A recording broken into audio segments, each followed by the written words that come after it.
자, 오늘은 지난 시간에 이어서 이제 하나님의 경륜에 따른 구원의 방법들, 이번 시간은 자, 율법 시대의 구원의 방법이 어땠는가 한번 살펴보도록 하겠습니다. 제가 이제 몇 주 전에 언약들을 강의할 때도 여러 번 말씀드렸지만, 이제 하나님의 경륜이 바뀔 때마다 그 언약들이 기반이 돼서 바뀐다 그랬잖아요. 그래서 그 이제 언약들에 따라서 7가지의 경륜들을 말씀드렸는데, 사실 그 경륜들 가운데서도요, 어떻게 보면 하나의 중대한 전환점이 되는 그 경륜 중에 하나가 뭐냐면 바로 율법 시대입니다. 율법 시대 이전, 죄송합니다. 율법 시대도 있지만 그 율법 시대 이전에 아브라함의 언약을 시작으로 한 그 약속 시대가 중대한 전환점이 됐죠. 왜냐하면 이제 아브라함 이전까지는 하나님께서 전 인류를 그냥 공동으로 이렇게 다루셨지만, 이제 하나님께서 아브라함을 택하심으로써 이제 아브라함의 씨에 복주시고 그 후손을 이제 한 민족을 만드셔서 이제 그 민족을 중심으로 이제 신정 통치하시겠다고 계획을 수립하셨죠. 그래서 이제 하나님께서 어떻게 보면 다루시고자 하는 중심이 히브리인들에게 바뀐 겁니다. 그렇죠? 그렇지만 아직 아브라함 때는 그렇게 한 민족이 이루어질 수 있는 시기가 아니었죠. 예. 그래서 아브라함에게는 약속으로만 남겨놓고 이제 그 아브라함이 죽고 그 이후에 모든 자손들이 그 약속을 계속 이어받았습니다. 그러다가 마침내 이제 모세 때에 이르러서 어떻게 하죠? 이스라엘이 이집트에서 이제 탈출해서 하나님께서 그들을 인도하시잖아요. 이때 그들과 맺은 언약이 모세 언약이고, 이때 이제 마침내 그들은 하나님의 그런 백성으로서 딱 그렇게 온전히 형식을 갖출 수 있게 되었죠. 이때 하나님께서 그들에게 하나님의 백성으로서 다스릴 수 있도록 주신 것이 뭐냐면 율법입니다. 그래서 이게 율법이 주어지면서 어떻게 하냐면은 이제 확연하게 나눠지는 거죠. 유대인과 이방인으로서 확연하게 이제 구분이 되는 그런 시점입니다. 자, 그러다 보니까 이 율법 시대의 구원의 방법도 이제 율법을 받은 이스라엘과 율법과 관계없는 이방인들과 확실하게 이제 구분이 되어지는 거죠. 그 이전까지는 비록 아브라함이든 노아든 그 외에 사람들이 있었어도 어차피 그들은 다 양심으로 통제를 받았죠. 그렇죠. 그런데 지금 이제 이 율법 시대에서는 딱 구원의 방법이 유대인과 이방인으로 확실하게 구분이 된다라는 겁니다. 예. 그래서 이 율법 시대의 구원의 방법을 우리가 이제 살펴봄으로써 이스라엘은 결론적으로 말하면 율법을 지켜서 구원받는 거고, 그렇죠?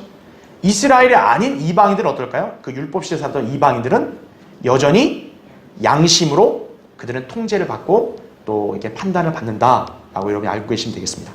자, 그럼 이제 율법 시대 구원을 자세히 보겠습니다. 먼저 첫 번째, 자, 율법 시대는 아담과 아벨, 노아, 아브람, 이삭, 야곱 등 하나님께서 한 개인이 아닌 한 민족을 다루시면서 시작된다 그랬습니다.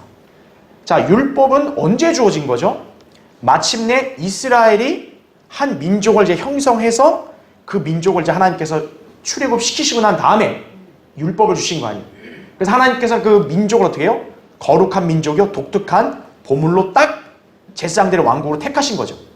그때 율법이 주어집니다. 그러니까 그 율법의 성격도 한 민족을 이렇게 다루는 기준이 된 거다라는 거죠.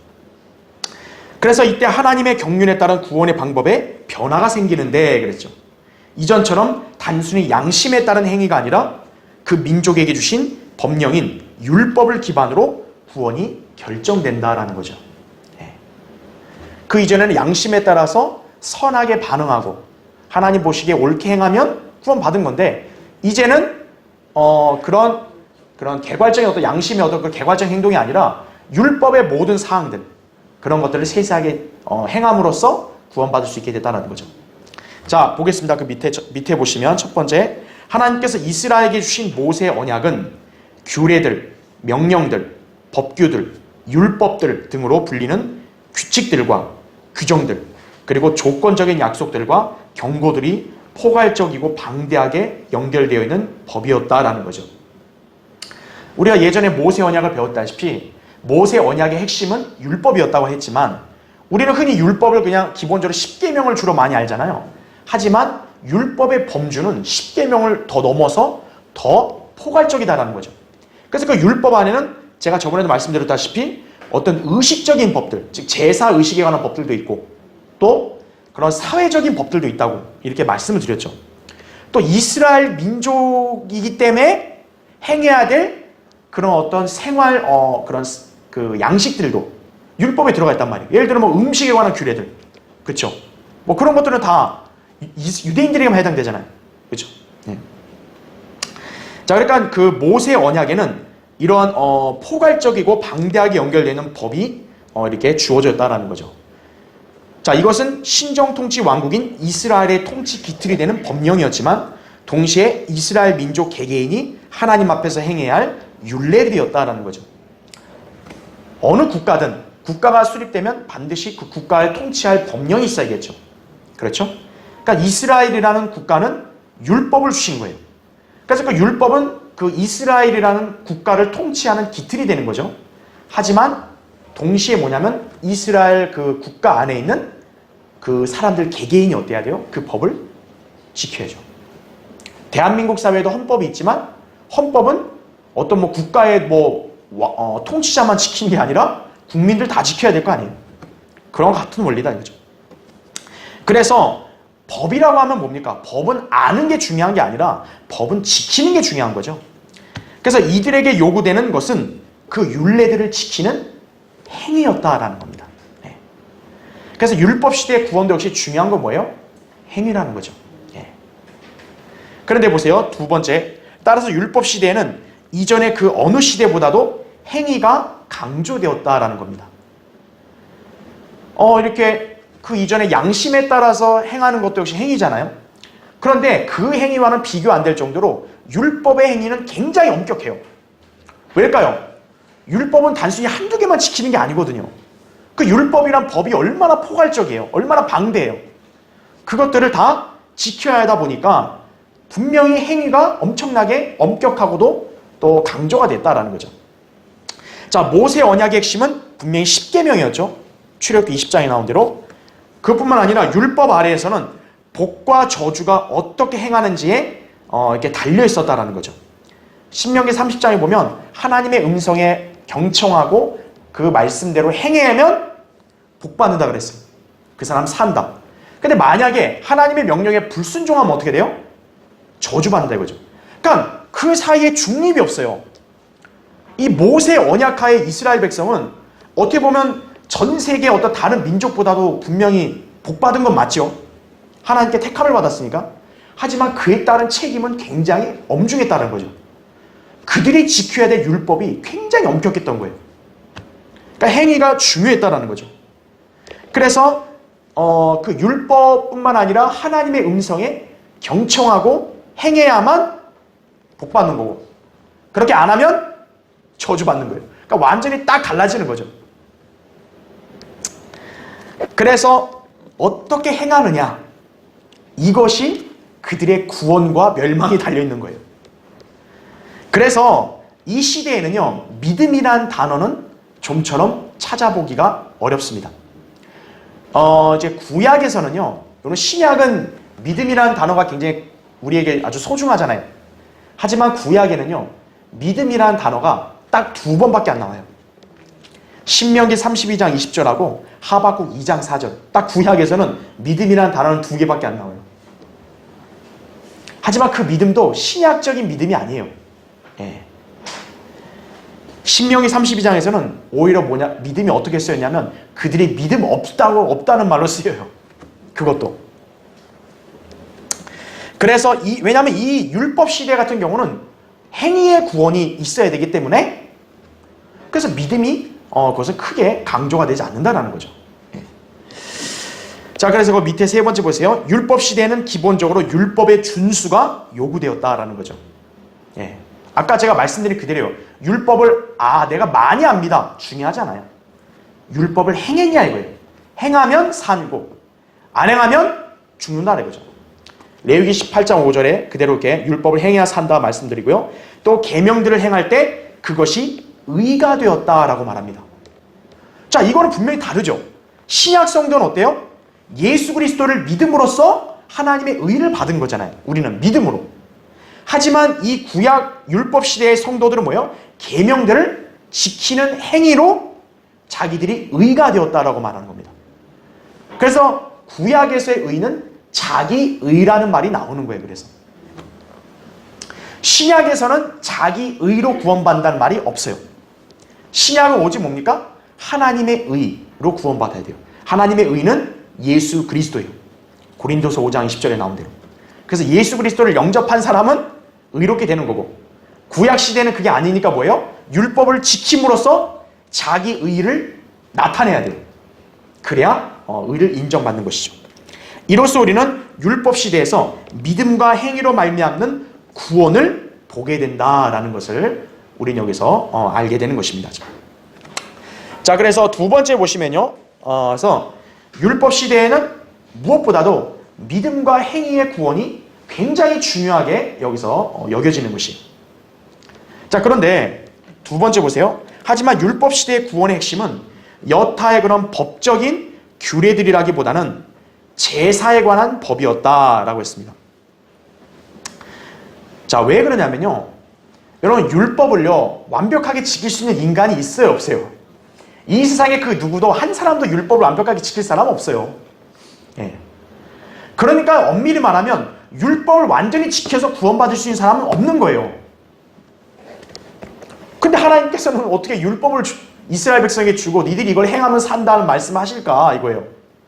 분명히 못 지킬 텐데. 그래서 하나님께서 뭐냐면 그 율법 안에 제사법을 통한 용서에 관한 규례를 주신 거예요. 못 지키면 어떡합니까? 바로 즉시 죽입니까? 하나님은? 아니라는 거죠. 못 지키면 니들 대신 용서해 준다 이거예요. 그 율법의 규례 안에는 용서에 관한 법이 있다는 거죠. 그 용서에 관한 법을 실행하면 용서받는 거예요. 어떻게 보면 그것이 율법 시대 성도들이 구원받는 데서 굉장히 중요했던 거죠.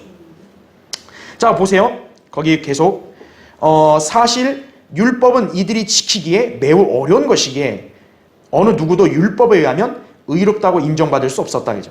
그들은 율법을 잘 지켜 의인이라고 인정받다가도 다시 범죄하면 죄인이 되는 것이다. 그래서 그들이 구원받기 위해 정말 필요한 것은 율법의 행위들보다 용서였다라는 거죠. 그렇죠? 네. 사실은요, 그 신약 성도들도 마찬가지예요. 우리도 용서를 받았기 때문에 구원받은 거죠. 우리가 죄인이 있고 원래 죄에 따라서 지옥에 가야 되잖아요. 근데 우리는 율법의 어떤 규례로 용서받은 게 아니라 예수 그리스도가 십자가에 쓸리신 그 피로 우리의 죄가 다 용서됐잖아요. 그렇기 때문에 우리는 그 주님이 흘리신 피로 죄가 씻겨졌으니까 그것이 바로 용서받은 거고, 그래서 우리는 구원받은 거다라는 거죠. 반면에 구약 성도들은 역시나 뭡니까? 다른 방식으로 죄의 용서를 받는 거예요. 그들은 우리가 알다시피 동물의 희생제사로 그 흘린 동물의 피를 통해 죄 용서함 받았다 이거죠. 그래서 그 밑에 보세요. 첫 번째, 성경은 그러므로 율법 행위로는 그분 앞에 의롭게 될 육체가 없나니 라고 말씀합니다. 이것은 신구약 시대에 누구도 예외가 없어요. 그래서 인간이 구원받을 수 있는 방법은 죄를 용서받는 것이다 이거죠. 인간이 행위로 완벽하게 구원받을 수 있는 사람 아무도 없어요. 그러니까 하나님의 용서가 필요한 거예요. 이때 율법에서 죄를 용서하는 규례는 바로 제사법, 동물의 희생제사를 통한 피 흘림이었다라는 거죠. 왜냐하면 하나님의 원칙은 피 흘림이 있어야 죄 사함이 있는 거예요.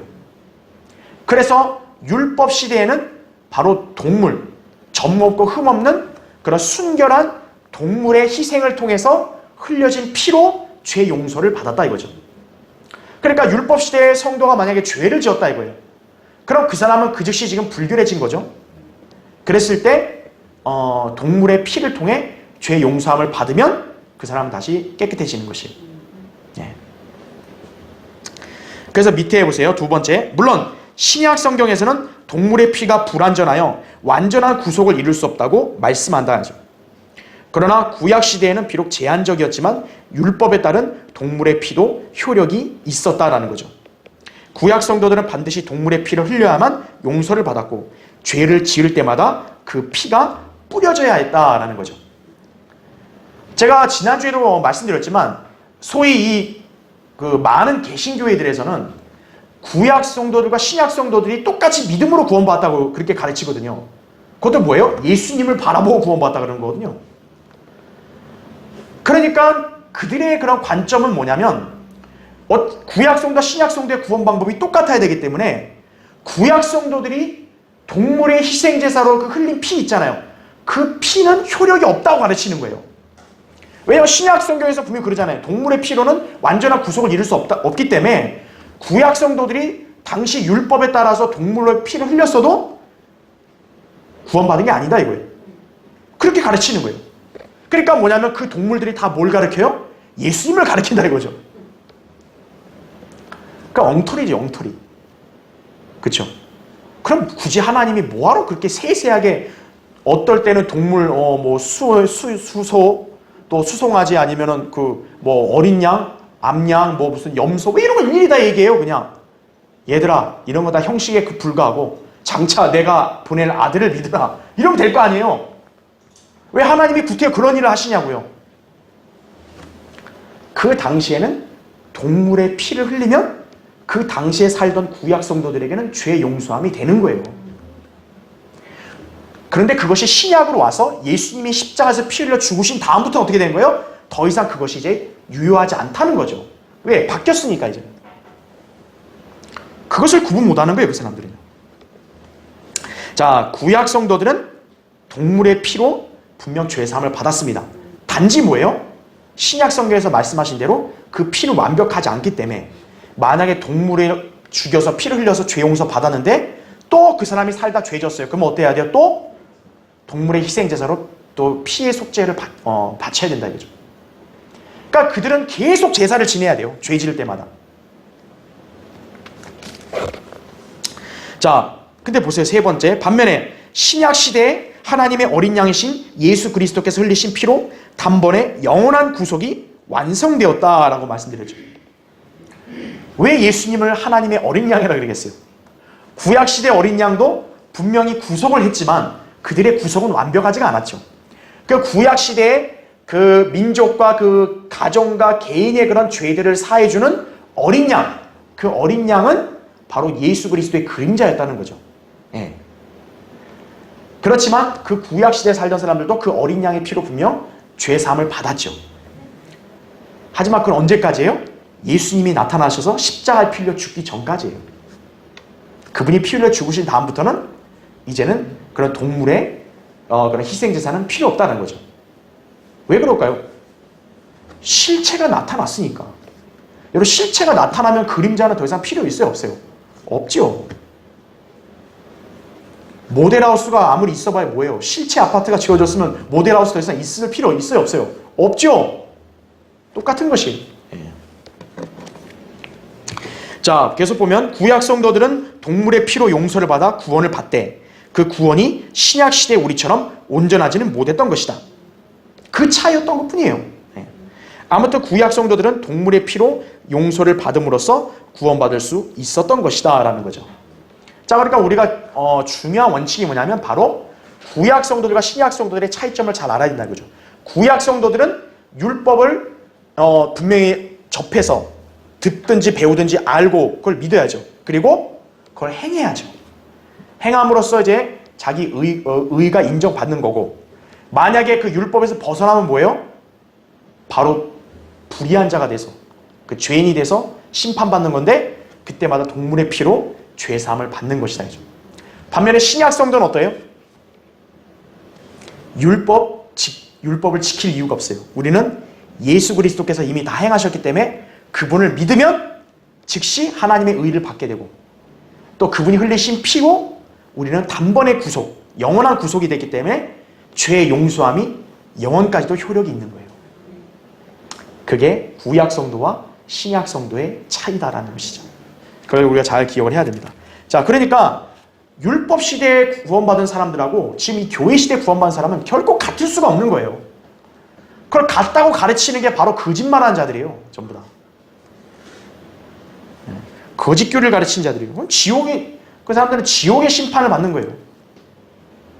자기만 지옥 가면 되는데 다른 사람들까지 지옥으로 끌고 가는 거예요. 그 사람들이. 자, 밑에 이제 보죠. 세 번째. 그래서 율법은 아는 것이 아니라 행함으로써 효력이 발생하는 법령이다라는 거죠. 물론 율법은 유대인들만을 위한 것이었다. 이제. 그러다 보니 이 시대의 이방인들은 여전히 양심을 통한 행위로서 구원받을 수 있었다라는 거죠. 그래서 신약 성경에서 그걸 뭐라 말씀하냐면 이방인들 안에 있는 양심이 유대인들에게 율법과 똑같다라고 그래. 그렇게 말씀하는 거예요. 그러니까 유대인들은 딱 법령, 눈으로 보이는 그 딱 법령으로 된 율법을 지켰잖아요. 이방인들은 법령이 아니라 뭐예요? 마음속에 율법을 줬다 이거예요. 바로 그 양심이라는 거죠. 그러니까 양심을 지키고 행하면 이방인들이 그때 살던 이방인들은 구원받는 거예요. 그게.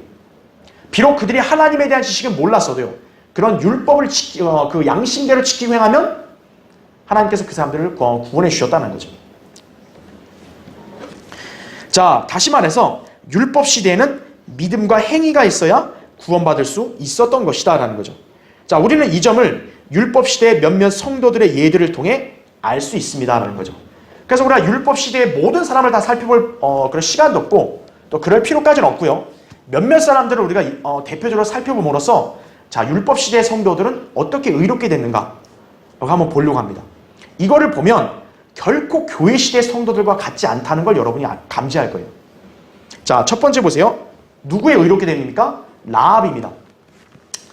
그 밑에 동그라미 1번 보시면 라합은 이스라엘 민족이 카나안 땅에 들어갈 무렵 여리코 성 안에 있었던 이방인 창녀였다 이거죠. 율법 시대에는 하나님께서 누구를 다루세요? 유대인들을 다루시죠. 유대인을 통한 심정 통치를 하시고 율법을 주셨잖아요. 그럼 그 외에 이방인들은 하나님께서 그렇게 다루신 게 아니에요. 관심을 안 뒀다고. 그러니까 유대인들은 뭡니까? 이방인들을 개라고 부른 거예요. 개. 이방인들은 개예요. 유대인만이 택함받은 거죠. 그런데 라합은 어떤 인물이냐면 그 개라고 지칭되는 이방인들 중에서도 또 아주 천박한 창녀였다고요.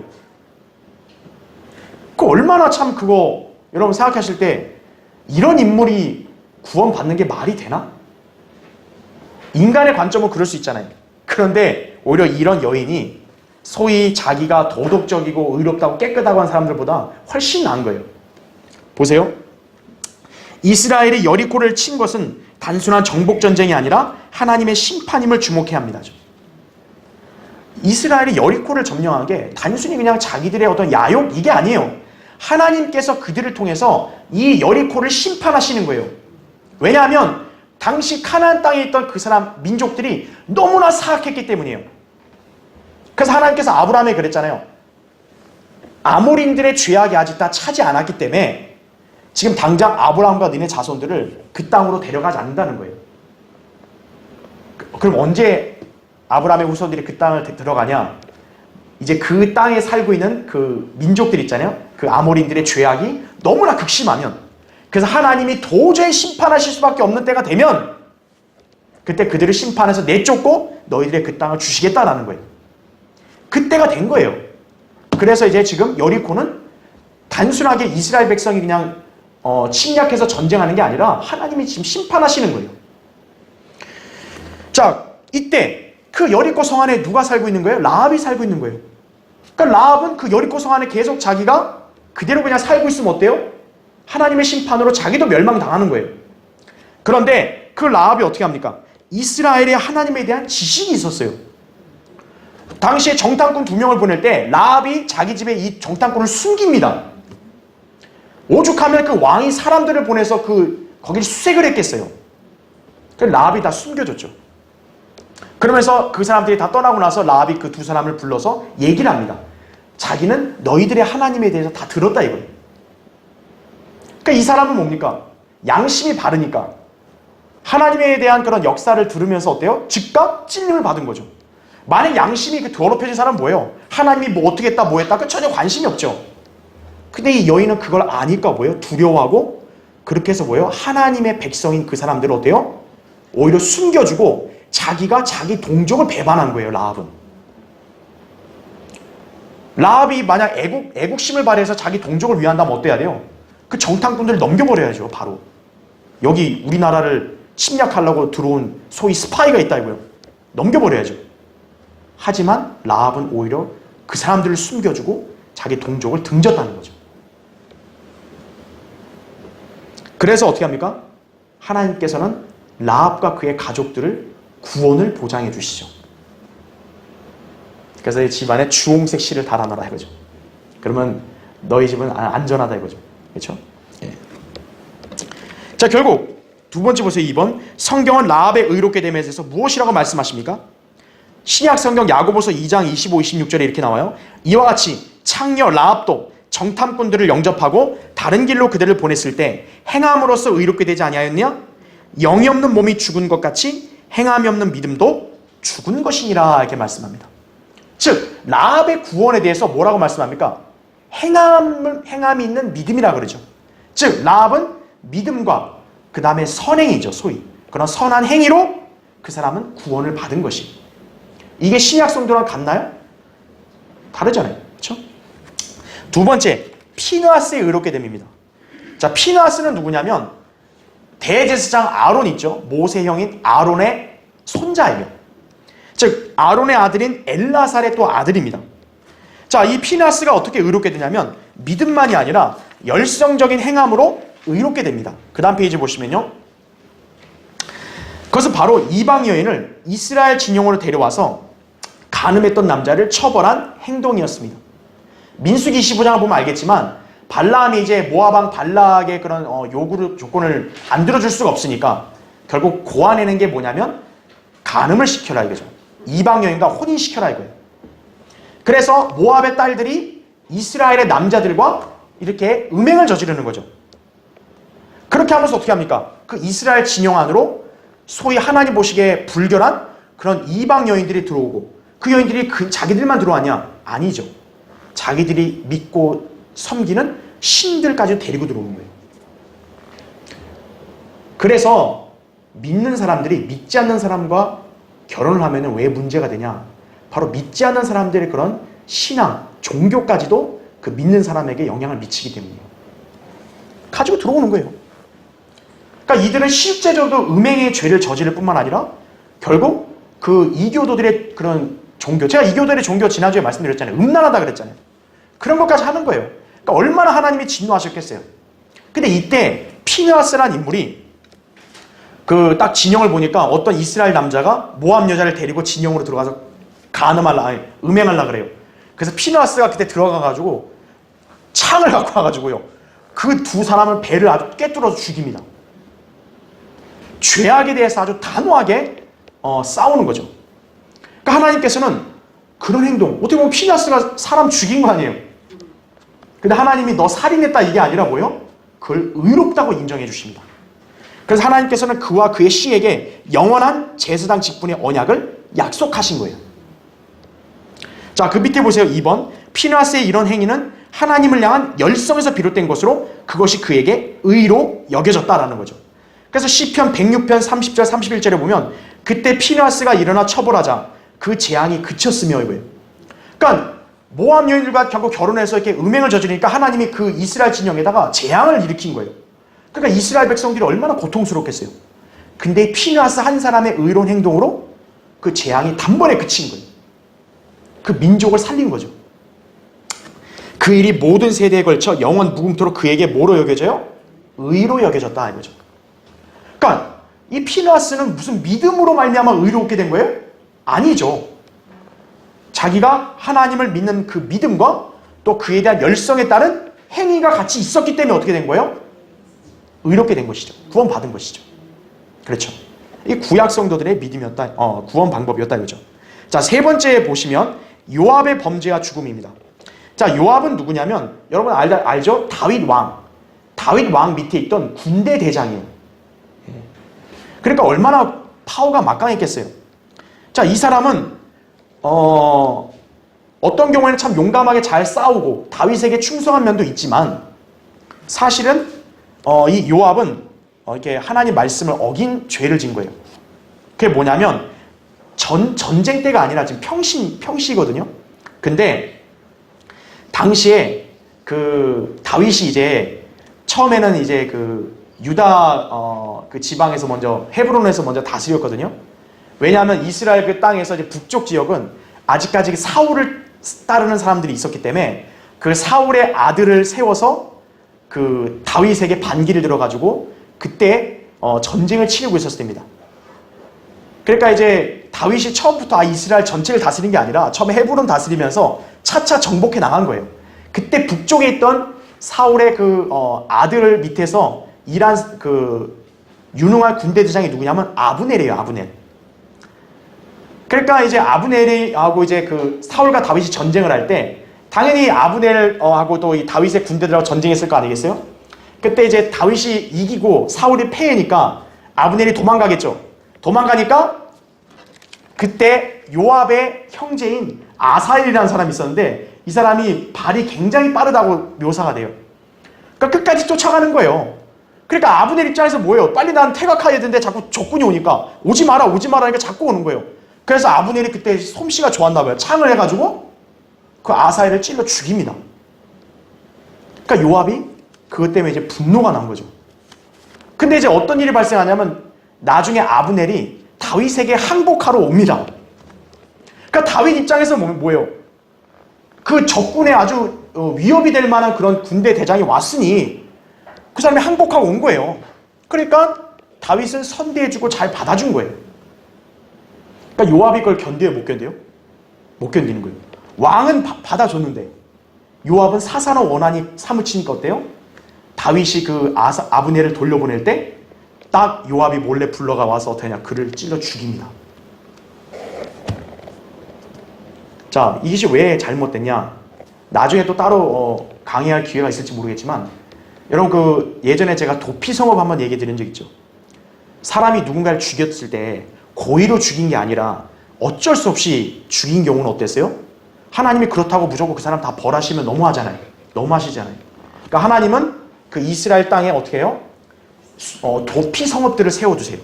그래서 고의로 죽인 게 아닌 사람은 그 도피 성읍에 들어가 있으면 어때요? 보복을 당하지 않도록 하나님이 보호장치를 마련하신 거예요. 근데 다윗이 다스렸던 그 성읍이 헤브론이거든요. 그 헤브론이 바로 도피 성읍이었던 거예요. 그러니까 그 아브넬이 도피 성읍으로 들어왔다면 다윗이 받아줬잖아요. 그러면 요압이 그 도피 성읍 안에 있는 그 사람을 죽이면 돼요? 안 돼요? 하나님 법을 어기는 거 아니에요? 죽인 거예요. 그 나중에 다윗은 나는 그거가 무죄하다고 딱 이렇게 선을 긋죠. 그거는 요압이 네가 감당해야 될 문제다 이렇게 다윗이 말하죠. 그 나중에 어떻게 됩니까? 요압이 이제 그 솔로몬이 이제 그 다윗의 뒤를 통치할 때 그의 죄에 대한 형벌을 집행하려고 합니다. 이 요압에게. 근데 요압이 자기가 이제 죽을 걸 아니까 어떻게 가냐면 어린 양의 피가 발라진 제단의 뿔로 가요. 제단으로 가서 그 뿔을 잡아요. 근데 율법에 따르면 그 제단은 거룩하다 그랬거든요. 그러니까 요압은 자기가 거룩한 걸 잡고 있으면 안전하다라고 그렇게 여겼던 거예요. 하지만 어떻게 합니까? 거기 2번 보시면 어린 양의 피가 발라진 제단의 뿔을 잡은 행동이 그를 전혀 도와주지 못했고 결국 그는 끌려나와 죽임을 당했어요. 자, 그러면 요압은 어떻게 됐을까요? 과연 의롭게 되고 구원받았나? 그걸 보시면 신구약 어디에서도요 성도들의 명단에 이 요압이란 이름은 없어요. 우리는 요압의 경우를 통해서 율법 시대는 아무리 하나님과 율법을 알고 있다 해도 의로운 행위가 없으면 구원을 받지 못한다는 사실을 분명하게 알게 된다는 거죠. 그러나 그 행위가 죄악된 행위를 했다면 아무리 그 율법 행위를 안다고 해도 구원받지 못한다는 거죠. 자, 네 번째 보세요. 다윗의 그런 범죄와 구원 보겠습니다. 자, 1번 이스라엘의 왕인 다윗은 율법 아래에서 사형에 해당하는 두 가지 죄, 즉 간음죄와 살인죄를 범했다라고 했습니다. 자, 율법에는요 간음과 살인은요 이거는 용서가 안 돼요. 무조건 죽여야 돼요. 이거는. 그러니까 아까 제가 요압이 제단뿔을 잡았어도 결국 죽임당했다 했잖아요. 왜요? 요압은 살인죄를 저질렀잖아요. 살인죄를 저지른 것은 이게 용서가 안 돼요. 자, 그렇다면 다윗은 어떠냐 이거예요. 다윗도 역시 간음죄와 살인죄를 범한 거예요. 우리아의 아내였던 밧세바와 간음을 했고 그녀의 남편이 우리아를 죽게 했죠. 이 두 가지 죄는 어린 양에 흘려진 피로도 대속할 수 없는 죄였어요. 그래서 다윗이 그만큼 참회할 때 너무 괴로웠던 거예요. 왜? 자기는 이 율법에 따른 희생제사로는 이 죄가 용서될 수 없는 거예요. 그런데 보세요. 2번. 그러나 하나님께서는 확실한 자비를 받은 다윗이 회개했을 때 그를 용서해 주었고 그가 죽지 않게 하셨다라는 거죠. 참 다윗은 예외적인 인물인 거예요. 아니 요압처럼 살인죄 저질렀으면 죽여야 될 거 아니에요. 근데 하나님은 다윗이 회개하니까 어때요? 용서해 주신 거예요. 그래서 성경에서 다윗은 확실한 자비를 받은 사람이다 라고 얘기합니다. 자, 이로 인해서요 많은 사람들이 다윗이 교회 시대에 구원받은 그리스도인들처럼 하나님의 자비로 용서받았기 때문에 구약의 구원이 신약의 구원과 똑같다고 주장하는 거예요. 그러니까 다윗의 케이스를 보면서 야 이거 봐라, 구약과 신약 성도 구원 똑같다 이거예요. 다윗도 이렇게 죄 졌는데 용서해 주시지 않느냐 회개해서. 그러나 다윗이 범죄한 이후에 참회하면서 기도한 거 있죠? 그게 시편 51편에 나오죠? 그 내용을 보면 우리 신약 성도의 그런 자백과는 다르다고요. 네. 왜 그런지 보세요. 밑에 3번. 교회 시대에는 거듭난 그리스도인들이 범죄했을 때 성령 하나님께서는 슬퍼하시고 소멸되실 수는 있어도 성령께서는 어때요? 떠나시진 않아요. 그러나 다윗은 자신의 범죄로 성령께서 떠나실 수도 있었고 자신의 구원을 잃어버릴 수도 있었음을 알고 있었다라는 거죠. 그래서 시편 51편 그 11절 12절에 보면 주의 거룩한 영을 내게서 거둬가지 마시라고 그렇게 기도합니다. 그러니까 성령님을 자기에게서 데려가지 마시라고 기도하는 거예요. 그게 바로 구원을 잃어버리는 거니까요. 자, 4번 보세요. 다윗은 그의 구원을 잃어버려야 마땅했죠. 하지만 하나님의 특별한 자비로 구원을 유지할 수 있었다 이거죠. 따라서 다윗은 믿음과 행위로 구원받는 율법 시대에 예외가 되는 인물이었던 것이다 이거죠. 그러니까 율법 시대였다 해도 하나님께서는 예외적인 케이스를 둔 경우가 있었던 거예요. 이렇게. 하지만 그 예외적인 것 때문에 일반적인 원리를 무시하면 안 되죠. 그 예외적인 거 하나 때문에 구약의 구원이 다 이렇다라고 말하면 안 되죠. 일반적인 원칙이 있고 그 원칙 가운데 예외를 둔 게 있다라는 거죠. 그게 다윗이라는 케이스라는 거예요. 예. 그래서 밑에 보세요. 5번째. 구약에서의 구원은 신약의 구원과는 달리 가변적이었다. 이것을 우리가 성령 하나님의 역사가 구약 시대에도 다르게 나타났다는 것을 보면 알 수 있다는 거죠. 자, 다윗의 구원이 우리의 구원과 같다면요, 성령님이 떠나실 거에 대한 염려를 할 필요가 없는 거죠. 근데 왜 다윗은 그걸 두려워하냐고요. 신약 성도들은 그걸 두려워할 필요가 없어요. 다만 우리가 죄를 짓고 범죄하면 어떻게 돼요? 성령님이 우리 안에서 슬퍼하신다고, 신음하시고 침묵하시는 거예요. 성령님을 슬프게 하는 것 또한 신약에서는 죄라고 말씀하는 거예요. 그럼 하나님의 징계를 받는 거죠. 예. 자, 성령님의 역사가 구약과 신약은 달라요. 아까 신약엔 요한복음 14장 16, 17절에 따르면 성령님은 믿는 성도 안에 영원히 내주하신다 그래요. 그런데 구약은 어때요? 성령님이 떠나실 수도 있어요. 또는 다시 들어오실 수도 있어요. 그러니까 구약에서는 성령님은 유동적이셨다 이거죠. 예를 들어 거기 여러분 3명의 인물을 기억하세요. 삼손과 사울과 다윗입니다. 자, 삼손은 분명히 성령님께서 떠나셨어요. 자꾸 이렇게 음행을 저지르고 데릴라에게 비밀을 알려주니까 성령님이 떠나셨다가 그의 눈이 다 뽑히고 힘 잃고 우스갯거리 할 때 삼손이 다시 기도하니까 뭐예요? 성령님이 다시 들어오셨죠. 정말 예외적인 인물이에요. 그러니까 삼손은 진짜 육신적인 사람인데도 히브리서 11장에 보면 그 믿음의 그 영웅들의 명단에 있어 없어요? 삼손이 있어요. 구원받은 사람인 거죠. 다만 뭐예요? 상이 없는 그런 그리스도인의 예표가 되는 거죠. 구원만 딸랑받은. 자, 사울은 어때요? 이스라엘 초대왕 사울은 성령님이 떠나시고 나서 다시 돌아오십니까? 안 돌아오십니까? 안 돌아오세요. 악령이 그를 지배해버립니다. 그러니까 사울이 미치는 거예요. 자기가 어떻게 되고 어떻게 해야 될지 성령님이 떠나시니까 아무도 안 가르쳐주는 거예요. 그러니까 오죽하면 신접한 여자한테 가겠어요. 사울은 믿음의 명단에 없죠. 자, 다윗은 어때요? 성령님께서 떠나셔야 했지만 떠나지 않았습니다. 믿음의 영웅의 명단에 다윗은 있죠. 다윗의 이 구원은 교회 시대 그리스도인의 구원을 예표합니다. 그래서 우리도 구원받았으면 범죄했어도 성령님이 안 떠나시는 거예요. 여러분의 구원은 영원히 보장되는 거예요. 그렇다 해서 죄를 짓는데 정당화시키면 안 된다고요. 그렇죠? 자, 마지막 6번째, 율법 시대의 구원은 결코 신약 성도들의 구원과 같지 않다.